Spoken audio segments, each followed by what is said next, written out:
and welcome to the very first live video blog on Time to Talk with Ty.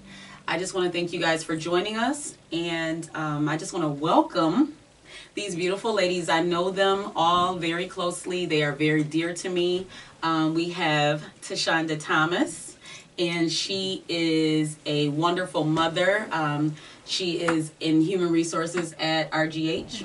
I've known her for years. She actually received the 40 under 40 this year. I'm super proud of her. Yes, doing her thing. And then we have Metta Gauthier.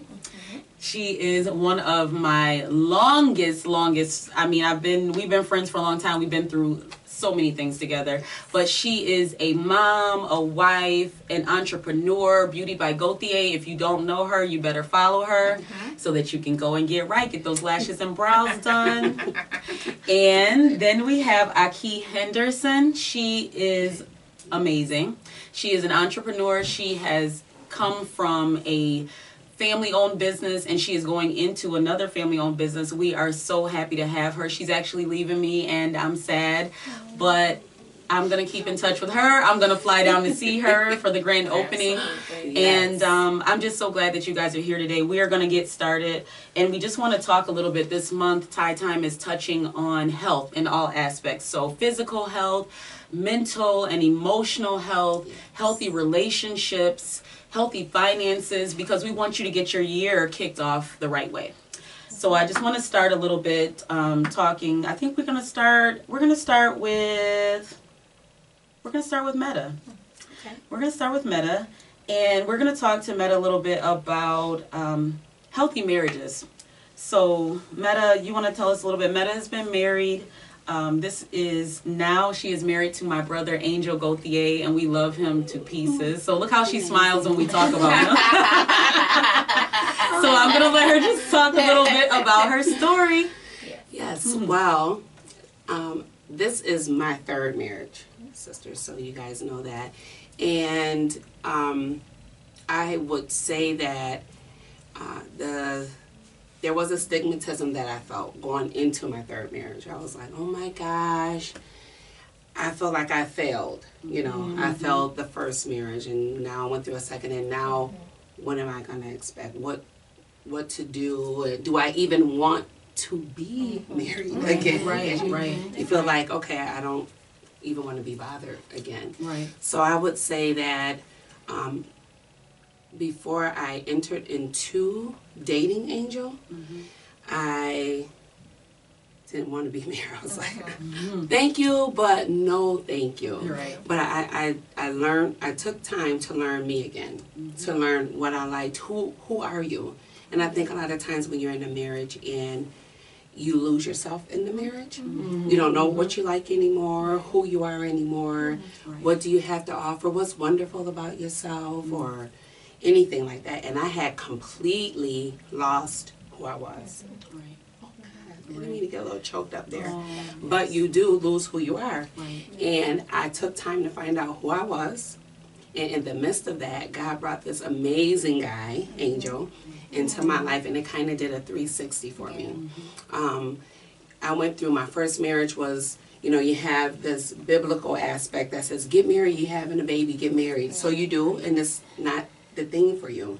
And then I went into my second marriage thinking, okay, even though you see this or you see that, we feel we're so wonderful, we can change it, and we can't.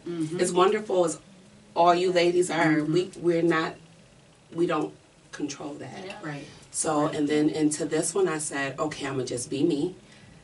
All I have to offer is me. I can't be anybody else, do anything else. And with that, meeting Angel, he loves me for who I am. I love him for who he is, and it has been simply amazing. You know, sometimes they say 3 is a charm. I'm going to say it absolutely is. So I would say that I'm definitely happy in this space.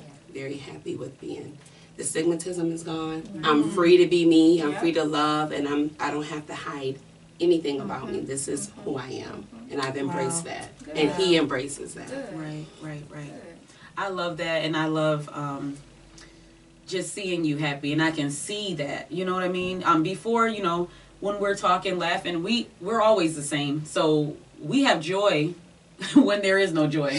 Right. So we always Right. find something to laugh, smile about, but to genuinely see the happiness, the joy inside of you, just, you know, it's just an amazing thing. And I'm so happy that you're happy. Yes. I am. Yes. I definitely am. And we have my sister Tashanda. And Tashanda and her husband have been married for going on 8 years this year. Wow. And yes, Yes. going on 8 years. And now they have, in the past few years, been in what's known as a long distance marriage. So I just want to talk to you, I just want you to talk to us a little bit about what the pros and cons are about being in a long distance marriage and how you're making that work. Okay, so a little bit of a background on that is that my husband was offered a position which placed him in New Jersey. So for the last 2 years or so, we've been kind of commuting back and forth as far as our family and relationship goes. He either comes home or I go to New Jersey a lot. So I would say the pros is you kind of get that missing each other thing back, because when you're around each other so much, sometimes your relationship can get a little stale. We all know that a relationship, whether you're married or not, is work. So when you don't put that work in, your relationship can kind of get a little regular. Right. You know, you wake up, you go to Right. work, you come home, you cook, you clean. You know, so I will be honest to say that at the time when he was offered that position, our relationship was very much in a stale state. So him kind of having this position, it wasn't like I was like, yay, you're going to leave. But it was kind of like, okay, this can work for us at this point of where we are right now. Right. So yeah, you know, I miss him, but I know that it is a good position for our family. This isn't something that's going to be permanent. We know that. He will come home and actually be in Rochester working, you know, hopefully soon. But right now, this is where we are. But going to the pros, you know, I just adore him, and I love the time that we have that I know that I took for granted before. So I know he's only here for a week or two, so I'm doing pretty much whatever he wants to do. Before I was like, I don't want to do that. You know? Now I was like, oh, okay, go to this, yeah, we go to that. I can have totally no interest, but I'm going because, you know, I ain't seen him for the last 3 weeks, you know, whatever. Exactly. So that's, I would say, is probably the best thing. The cons is the long distance. You know what I mean? You don't get to see your spouse every day. So we are very much in a non-traditional situation at this point. Right. And what I say to that is that your marriage is your marriage. So I used to feel a way about telling people that my husband works somewhere else because I didn't want to deal with what they believed my situation should be. Right. So, you know, it took some time to kind of say, I really don't give a damn what you think. I know what works for us. Absolutely. You know what I mean? Yes. So as long as Absolutely. I'm good in my situation, That's that's all that matters. That's right. So, That's right. you know, the con is obviously just the distance and not being able to see your spouse and be there. You know, touching, you know, your spouse every day. But, you know, with technology that helps. So, you know, the FaceTime, the phone calls, the text throughout the day. And we very much so communicate a lot throughout the day, which again, prior to this, we talked, but it wasn't like how we do now because of the distance between each other. We talk often, you know, so, yeah. That is amazing. Almost like saved Yeah, it almost definitely. saved the space exactly, and made it even better. Exactly. And I think that I probably have, you know, the opposite of a long distance relationship. Good segue into I probably have the opposite of a long distance. I have a close relationship with my husband. God is so good. Yes. Thank God for Jesus. But he and I are always together. Sometimes people don't recognize us apart. That's how much we're together. Right. So if someone sees me out and they're like, hey, but then they see him walk over to me, they're like, oh, hi. Hi. Oh my God. So we're like salt and pepper shakers. Like we gotta be together at all times. But we are often together. We work together. We own a successful real estate brokerage, New to You Homes in Rochester, and we've been working in that for about 10 years together. Nice.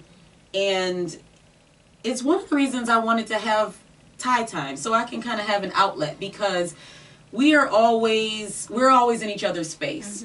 So this location where we're at, my Ty's Glam Boutique, Chris created this for me for Christmas, and I love it. It is my prayer room, my sanctuary, my office, my closet. It's everything, and I come in here a lot lately, and then when I come downstairs, he's like, "Oh, you're here." Because I'm like always in here, but it is a great space. I really love him for creating this space for me. I don't even think he knows what he did when he created this space, but I love it, and my sister Metta helped me make it beautiful and amazing. It's like my space. Just like your space. There are a few rules in here. We don't do clear liquids, and we wear footies, right? Yes, clear liquids only. Right. Yes. So it is definitely a no. A lot of people do ask, how is it to work with your husband? Oh, that has to be hard. I can't imagine, honey. I wouldn't be able to do it. But the thing about it is, we are best friends. Like Chris and I have known each other since I was 15 and he was 17, and we kind of grew up together. Now we're 42 and 44 years old. So I've been with him half my life. So we're best friends. So I don't know. Sometimes I'll be like, oh, he's getting on my nerves and things like that. And we go through different things. And like Tashanda said, sometimes it gets monotonous. And I feel like every year I have to try to think of ways to spice it up or to make it a little bit different, a little bit better. And that's some of the reasons why we travel so much, because we never have our own time unless we go on vacation. So a lot of people are like, you guys are always gone, but we don't. We literally do not have our own time together unless we're not here. And then we still work, but we still enjoy each other. Sit down and eat a meal together. You know, different things like that we don't get to do here. But it's all about making it work, and it's all about different types of relationships that work for different people. And like you say, it doesn't matter, you know, any type of relationship, whether it's a marriage, you're dating, a friendship, sisterhood, your family, you have to figure out ways to make it work for you. Yes. So I want to talk to Aki. Oh my gosh. Aki, when I start thinking about you leaving next weekend, okay. So I want to talk to Aki. I know. Aki is, she's an amazing, she is one of the hardest working people I know. And that's to say a lot, because both of these women, all three of these women are so hardworking. But when I say that Aki, it has to be state of emergency snow in Rochester for her to say, okay, I'm going to close the dealership. I was like, Aki, I'm always like, Aki, it's Webster. I don't want you driving over the bridge. And I know I just wear you out with that, but I'm like, I don't, why are you risking your life? But she literally is one of the hardest working people that I know.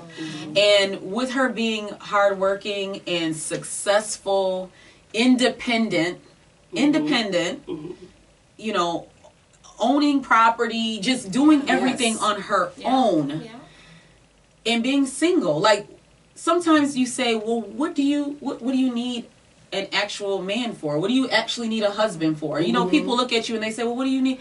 But what is it like being single in today's society? It is difficult, but I don't know any other way. I raised 2 kids on my own. My daughter is now 20 and she's a junior at Spelman, and my son is 25 and he graduated from Grambling University, and he's married now and he has a kid on the way. And I didn't know any other way. At first, my drive came to take care of these kids. I had to work. I had to provide. I didn't want them to feel like they were raised in a home with a single mother. That was like my biggest thing.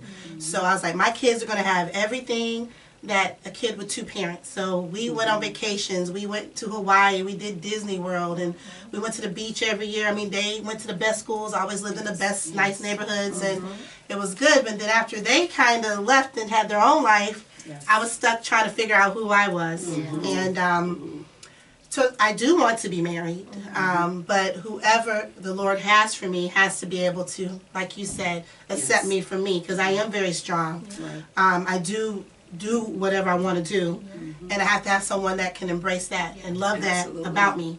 And I don't know who he looks like. I don't know what that looks like because I have an idea. You have an idea. He's tall and handsome. But I know in the past with my both of my kids' fathers, my kids are by two different men, they couldn't handle my strength. And I used to think something was wrong with me. I used to say, what's wrong with me? Am I not pretty enough? Am I not thick enough? Am I not, what's wrong with me? And then, God put into my heart that nothing was wrong with me. Yes. It has to be the person who can accept me for who I am, like Metta said. So that's what I've discovered in the past couple of years, that nothing's wrong with me. It has to be the right person for me. And that I am enough. I am enough. And I'm probably too much. You're more than enough. You are more than enough. That's right. And I know that this man has to be extremely confident in himself to be able to handle somebody who doesn't need a man. Because I never needed one and I never will. Right. But he has to be okay with that. Because I'm okay with that finally. Right. So it is a struggle. And the reason why I would want one now is to build something with, to build my life with, to build more businesses, to build, and because no one wants to be by themselves. If someone says that, they're lying to themselves. But I would rather be by myself than have someone that doesn't accept me for me. So I'm okay with that, and I love dating. I'm not gonna lie, I'm having fun right now. I actually got a date tonight. But it took me a while to just say, hey, if I'm gonna be single, let's do it. Let's do it right. Right. Yes. So that's but it took a while to get there because society makes you feel like if you're not married, then something's wrong with you. And nothing's wrong. Women out there that are single and successful, it shows out there. Being Mary Jane. I watched that show, I'm like, that's me. That's me. But it's the truth. There's nothing wrong with us. It just has to take a special man to be able to handle you. So That is right. That is amazing. Oh my God, you guys just give me the chills. I'm so excited. I just want to, we probably just want to kind of sum up everything and just wrap it up. And if you guys have anything that you want to say to the women out there that may be single, married, dating, just anything, a word of encouragement. For me, I would probably just go back to what I said, is that your relationship is just yours. So don't let anyone's views or opinions dictate on what your relationship should be. As Aiki was saying, in her testament, that she wants to be married, but there are women out there that may not want to, and that's totally fine, like she said. So don't think that you look at, what the world assumes you should be, with that white picket fence and that house and kids. You may just want to be single and have your dog, like my sister Metta just said. And that's totally fine. Like Aki said, there's nothing wrong with you. So I just want women to understand that what you feel is true for you is what's true for you. And don't let anyone else kind of tell you what that looks like. Right. That's amazing. I agree. And I love that your relationship is your own. I think that is a powerful statement. Yes, it is. And that's how I feel. Even if that relationship is your third round. Yeah. Right. Absolutely. I mean, you learn. I've learned so much from that I feel whole now. I feel like previously I was not the full me or just the partial me. And embrace who you are. Do not be afraid to love again. Do not be afraid to try again. That's right. Do not be afraid to let your guard down again. And that just may be the one time that you are fully happy, fully whole, not just living content, but really being happy with who you are and the person that you're with. Don't be afraid. Loving again is amazing. If I can stand on the mountaintop and yell it, I would. It's nice to be happy and not fake happy. And not too mask wearing. I know if you women could, when you wear one mask here and that smile is the phoniest, fakest thing ever. But now my smile is what it is. And I just want to encourage you ladies to love again and be open because you just don't know. You might be about to marry the one. The one, that's right. Don't be afraid. Take out the fear of loving again. Yes. I would like to sum up saying, be present in the moment of where you are. Don't let what you want your life to be dictate where you are right now. It took me a while to be happy to be single. I was letting my wants to be married, my wants to be with someone, take away from where I am right now. And right now I'm embracing being single. I'm having fun, taking care of myself, putting me first, which is the first time I could do that ever in my life. So don't let that take away from where you are right now. If you're currently single, be the best single woman you can be. Go out on dates, have fun, hang with your girlfriends, go buy you that dress. You don't need to ask anybody for that permission. You know, just go do you. Do the best you. Have good sex. And don't feel bad about it. Protect your sex. Yes. And then I find that. Take care of your vajayjay. That's good. And it's okay. It's okay. My mom tells me all the time that she thinks I should have been a man because I really just do what I want to do. But don't let society or anyone else take away from where you are in the present moment. You know, everybody is like, oh, I want to be a bachelor. Well, be a bachelorette and have fun doing it and embrace where you are. And until that Mr. Wonderful, Mr. Right comes to you, just be where you are and enjoy it. Just make the best of it. Yes, I love that. I love all of those. And I just want to say, which we all touched on, love yourself first. Because in any relationship, if you don't love yourself first, you can't love anyone else. And you can't be loved by anyone else. You can't accept love from anyone else because you don't truly know what it is to love yourself. And I feel like the self-doubt and the, you know, looking in the mirror, not thinking like he said, I'm good enough, knowing that you are good enough and that you deserve love and to be loved, then that just opens the doors for many, many things, many things. Absolutely. I love you guys. I love you too. Thanks for having us, Ty. Yes. Amazing. Thank you so much. So that concludes our episode for today of Time to Talk with Ty. Join us again. We will have more topics. And don't forget to subscribe to TyTime.com. Thank you for watching Time to Talk with Ty. Please feel free to subscribe to my channel and my blog at TyTime.com. Join me for more amazing guests and topics, and also feel free to comment below about this episode or ideas for upcoming episodes.